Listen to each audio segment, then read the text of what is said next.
Oh, tout le monde est prêt? Ouais. Le présentateur, où il est? Je suis en train de décorer l'arbre de Noël. Eh ben, descends, ça commence. T'as vu ce truc-là, écoute. Très joli. Allez, tu présenteras de là-haut, on commence tout de suite. Ok. Voici l'émission, ce soir. Bonsoir, ce soir à Ça se dispute notre sujet. Nous rappelons-nous du vrai sens de la fête de Noël. Mon premier invité, Monseigneur de la Bague. Bonsoir, mon fils. Est-ce que l'Église est d'accord avec la façon dont nous fêtons Noël? Eh ben, l'église est... Oui. L'église est... Alors l'Église est... L'église est, suis tombé. D'accord, mais quelle est votre opinion personnelle Eh ben, sur... moi, je suis pas d'accord du tout avec la façon dont on fête Noël maintenant. Bon, alors vous avez de l'opposition là. Oh, ben, attention, je suis quand même le représentant de la foi. Je vais lui parler, moi, à la foi. Attention, s'il vous plaît, ne parlez pas tous à la fois. Ouais, petit morveux. Sommes-nous en train de perdre la tradition des fêtes? Nous avons ici un Père Noël slovaque. Bonsoir. Dans votre pays, est-ce que Noël a changé ces dernières années? Pas du tout. À chaque année, je distribue des cadeaux aux enfants.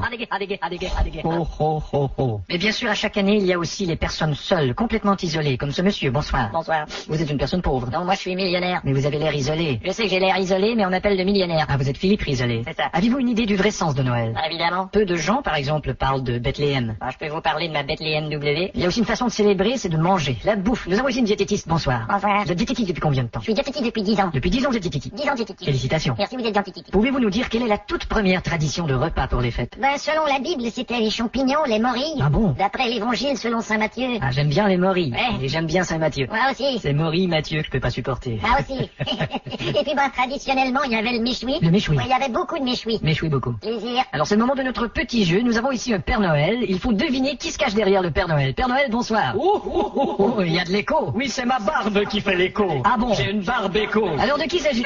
Gilbert Bécaud. Bonne réponse. Bon, on va commencer. Présentateur. Ouais, Qu'est-ce que c'est que ce boucan? c'est mon ventilateur. Oh, c'est pas possible. Non, il fait une de ces chaleurs ici. Fais gaffe, il est près de ta tête là. Ah non, t'inquiète pas. Attention, on y va.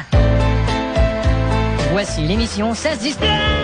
Je savais que ça devait arriver. Merde. Bonsoir, bienvenue à Ça se dispute. Vous vous souvenez, nous vous avons déjà parlé des conséquences d'être jumeaux. Mais il n'y a pas que les jumeaux, il y a aussi les triplés, les quadruplés, Abrège. les quintuplés et même S'il te plaît. les s'il te plaît. Et nous avons ici 3 personnes qui sont des triplés. Bonsoir. Bonsoir. D'abord, croyez-vous qu'on puisse avoir la même notion de soi-même lorsqu'on est 3 d'une même naissance? Eh ben, C'est moi. c'est moi. Allez-y. Eh bien, on n'a pas la même notion tout à fait, non, quand on est 3 de nous-mêmes, du moi, comme on l'appelle. D'accord. Quand on est 3. Ce qui contredit l'expression le 3 fait le moi.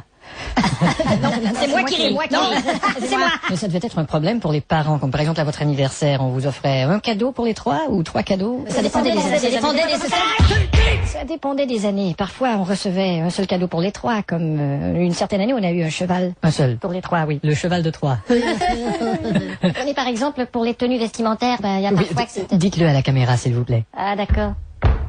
Alors, par exemple, pour les tenues vestimentaires... Je voulais pas dire dans le sens propre du terme, mais enfin, bon. Nous avons ici 3 jumeaux parfaitement identiques. Messieurs, bonsoir. Bonsoir, monsieur.